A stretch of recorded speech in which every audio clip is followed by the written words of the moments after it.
आज मैं आपको टेस्ट हिस्ट्री के सबसे टेरर घातक गेंदबाज के बारे में बताऊंगा, जिन्होंने अपनी गेंद से सबसे ज़्यादा, ये कोई यहाँ 150 साल इंटरनेशनल टेस्ट मैच हो रहे हैं, सबसे ज़्यादा किस गेंदबाज ने अपनी गेंद से सबसे ज़्यादा बल्लेबाजों को हर्ट किया है।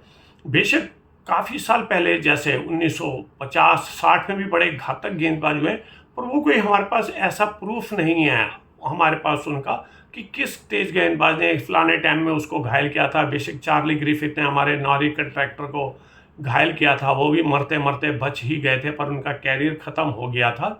पर 1970 के बाद ये कुछ जब से अच्छा टेस्ट खेला जाने लगा, फिर ये एक रिकॉर्ड है। ये आज आप मेरा ये वीडियो बहुत रोचक होगा। मेरा इस वीडियो को देखने के बाद आप किसी को भी बता सकते हैं कि हाँ, फलाने टाइम में फलाने साल में फलाने गेंदबाज ने फलाने बल्लेबाज को घायल किया था। मैं ये आपको 1970 से बताता हूँ किस किस गेंदबाज ने किस बल्लेबाज को घायल किया था। फिर उसके बाद मैं बताऊंगा किस एक गेंदबाज ने बहुत ही ज़्यादा बल्लेबाजों को टेरर आतंक किया था और उनको घायल किया था, उनका कैरियर ही खराब कर दिया था। 1970 में जॉन स्नो ने टेरी जेनर को, ऑस्ट्रेलिया के ये ओपनिंग बल्लेबाज थे, इनको घायल कर दिया था। फिर 1974 में आपको याद होगा पीटर लीवर ने, जब इनके एक बल्लेबाज न्यूजीलैंड के इवान चैटफील्ड बल्लेबाजी कर रहे थे, तब उनको इन्होंने ग्राउंड में एक बाउंसर मारा था। हालांकि उस समय बल्लेबाज हेलमेट डालते नहीं थे, आविष्कार नहीं हुआ था, तो चैटफील्ड तो ग्राउंड में मर ही गए थे। वो तो शुक्र मनाओ वहाँ पे इंग्लैंड के एक फिजियो डॉक्टर बर्नार्ड थॉमस थे, उन्होंने चैटफील्ड को सीपीआर देके जीवित कर दिया था दोबारा से। फिर 1978 में जिस समय वर्ल्ड सीरीज कैरी पैकर खेला जा रहा था वहाँ पे, उस समय एंडी रॉबर्ट्स ने डेविड हुक्स को घायल कर दिया था।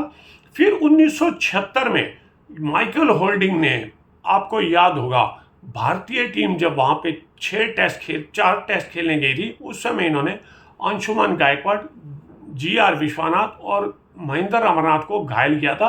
फिर 1978 में यहाँ पे इमरान खान ने महेंद्र अमरनाथ को पाकिस्तान में घायल किया था। 1978 में कॉलिन क्रॉफ्ट ने स्टीव रिक्सन, जो कि ऑस्ट्रेलिया के विकेट कीपर थे, इनको लगभग इन्होंने मार ही दिया था। फिर 1979 में रिचर्ड हेडली ने महेंद्र अमरनाथ को घायल किया। 1980 में आपको याद होगा लेन पास्को ने संदीप पाटिल को सिडनी ग्राउंड में घायल कर दिया था, लहूलुहान हो गए थे। फिर 1981 में रॉडनी हॉग ने बिबेन रिचर्ड को एक बाउंसर मारा था, इनके मुंह पे लगा था। 1986 में वसीम अकरम ने श्रीकांत को इंडिया में घायल कर दिया था। वकार यूनुस ने 1989 में सचिन तेंदुलकर को घायल किया था।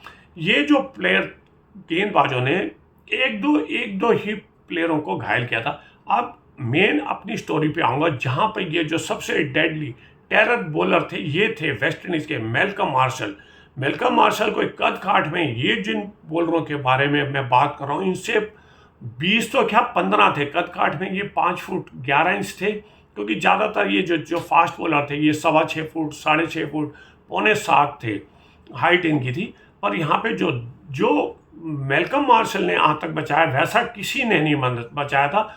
1980 में तब इनका पता चला था, ये इंग्लैंड में जब गए थे, वहाँ पे ये जेफरी बॉयकॉट के अगेंस्ट जब इन्होंने एक LBW की अपील की, अंपायर ने जब नकारा, तो ये मैल्कम मार्शल बहुत ही गुस्से में आ गए थे और इन्होंने ग्राउंड में बहुत ज़बरदस्त उत्पात मचा दिया था। ये एक इंटरनेशनल न्यूज़ बनी थी। पर मैल्कम मार्शल अपने पाँव जमा नहीं पा रहे थे। कारण क्या था कि वेस्ट इंडीज़ की टीम बहुत ज़्यादा, इनके जो बॉलर थे बहुत तगड़े थे, 6.5 फुट लंबे होते थे। Andy Roberts, Michael Holding, Joel Garner, Colin Croft, Sylvester Clarke, Ben Daniel, ऐसे बहुत से लाइन लगा के थे। पर 1982 में जब साउथ अफ्रीका एक वेस्ट इंडीज़ की टीम चली गई थी, तब 3-4 प्लेयर इनके जब बैन हो गए थे, जिनमें सिल्वेस्टर क्लार्क थे, बेन डैनियल और कॉलिन क्रॉफ्ट, तो इनका रास्ता खुला। तो उसके बाद इंटरनेशनल क्रिकेट क्राउड ने देखा कि मैल्कम मार्शल कितना घातक थे। इन्होंने 1983 में जब इंडिया की टीम वहाँ पे 5 टेस्ट खेलने गए थे, तब यहाँ पे आतंक देखा गया था मैल्कम मार्शल का। खासकर ये जो दिलीप वेंगसर और सुनील गावस्कर के अगेंस्ट इन्होंने बहुत डेडली बॉलिंग की थी। और यहाँ इन्होंने दिलीप वेंगसर करके एक मैच में हालांकि एक बाउंसर मारा था जो इनके सिर पे लगा था, और उसके बाद अगली बॉल पे ये दिलीप वेंगसर को 94-95 रन बना के आउट हो गए थे। फिर उसके बाद जो वर्ल्ड कप 1983 जो इंडिया जीत गया था, वहाँ पे इंडिया और वेस्ट इंडीज़ के बीच में आपको याद होगा पहला मैच तो इंडिया ने वेस्ट इंडीज़ को हरा दिया था। जब लीग दूसरा मैच हुआ था, वहाँ पे मेलकम मार्शल ने दिलीप वेंगसरकर को एक बाउंसर मारा था जो इनके मुंह पे लगा था। बेशक इन्होंने हेलमेट डाल रखा था दिलीप वेंगसरकर ने, पर फिर भी इनको चोट लगी, इनके मुंह पे खून निकल आया था, इनको 7 टांके लगाने पड़े और ये पूरे वर्ल्ड कप से बाहर हो गए थे।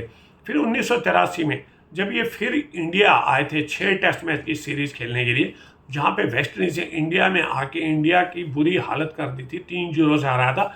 वहाँ पे यहाँ पे मेलकम मार्शल ने इंडिया के लगभग सभी बल्लेबाजों को बहुत परेशान किया था। यही वो पहली सीरीज थी जहाँ पे हमारे ग्रेट सुनील गावस्कर, जो कभी हेलमेट नहीं डाल रहे थे 13 साल अपने कैरियर में, वहाँ इनको एक स्कल कैप डालनी पड़ गई थी। एल्युमिनियम की एक कवच किस्म का ही अपनी कैप के नीचे डालते थे। और यहाँ पे दिलीप वेंगसरकर को 2 बार इन्होंने बाउंसर मारा था इस सीरीज में, वहाँ पे इनके बॉल सिर पे लगा था। वो तो शुक्र है इन्होंने हेलमेट डाल रखा था इसलिए बचे, पर दोनों पारियों में अगली बार दिलीप वेंगसरकर ने इनको बोल्ड आउट कर दिया था। और यहाँ पे एक मैं आपको किस्सा सुनील गावस्कर के बारे में बताऊंगा। सुनील गावस्कर पूरे वर्ल्ड क्रिकेट में एज ए ओपनर सबसे इनकी तकनीक थी, बड़ी स्ट्रांग थी, बड़े अच्छे डिफेंसिव बल्लेबाज थे ये। कानपुर टेस्ट में जब इंडिया को फॉलो ऑन के बाद थर्ड डे जब ये बल्लेबाजी कर रहे थे, पहली पारी में सुनील गावस्कर को ही मेलकम मार्शल ने 0 में आउट किया था। फिर जब यहाँ पे सेकंड पारी सुनील खेलने आए थे, उस टाइम जब 7 रन पे थे, तो मेलकम मार्शल ने एक शॉर्ट बॉल बड़ी तेज इनको बॉल डाली थी, जो कि सुनील गावस्कर को पता ही नहीं चला कि बॉल गई कहाँ आई और कहाँ इनको लगी।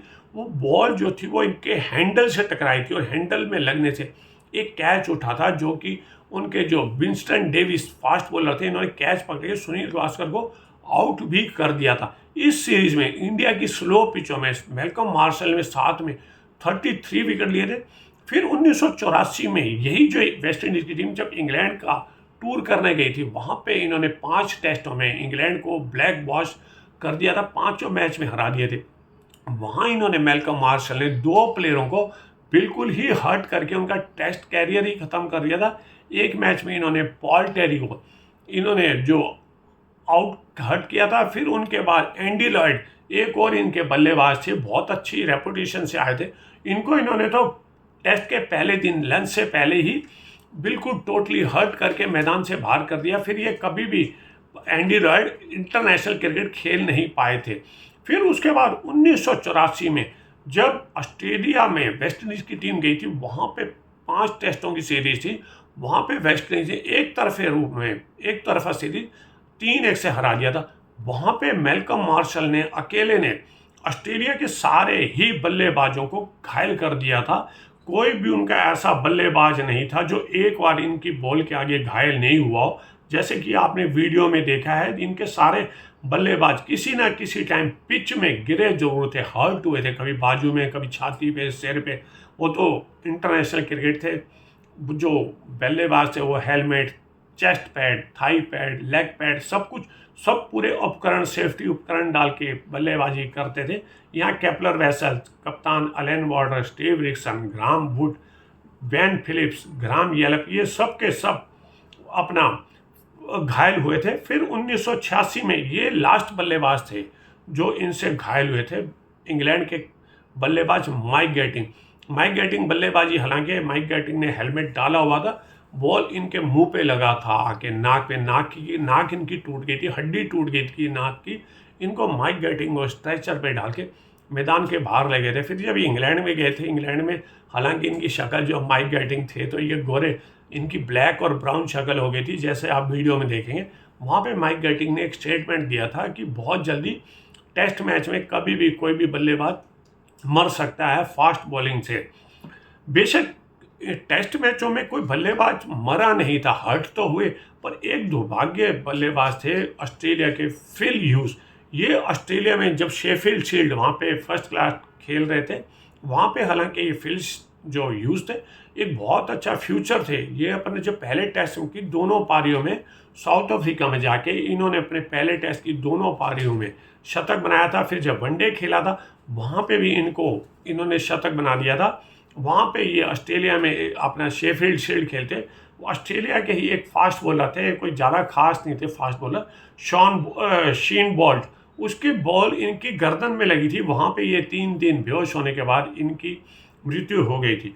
मेलकम मार्शल कोई कद काठ में ऐसे लंबे चौड़े थे नहीं जैसे वेस्ट इंडीज़ के होते थे, पर ये सबसे ज़्यादा घातक गेंदबाज थे। सबसे ज़्यादा इन्होंने प्लेयरों का टेस्ट कैरियर बर्बाद किया, इन्होंने उनको लहूलुहान किया और उनको ख़त्म ही कर दिया। ये बहुत एक्यूरेट थे, बहुत फास्ट गेंदबाज थे। ये फास्ट उतने ही थे जितने आजकल आप अपना शोएब अख्तर या ब्रेट ली को देखते हो, और ये इतने एक्यूरेट थे जितने डेनिस ली या माइकल होल्डिंग थे, इतने ये थे। कुल मिला के ये एक फुल फ्लैज पैकेज था।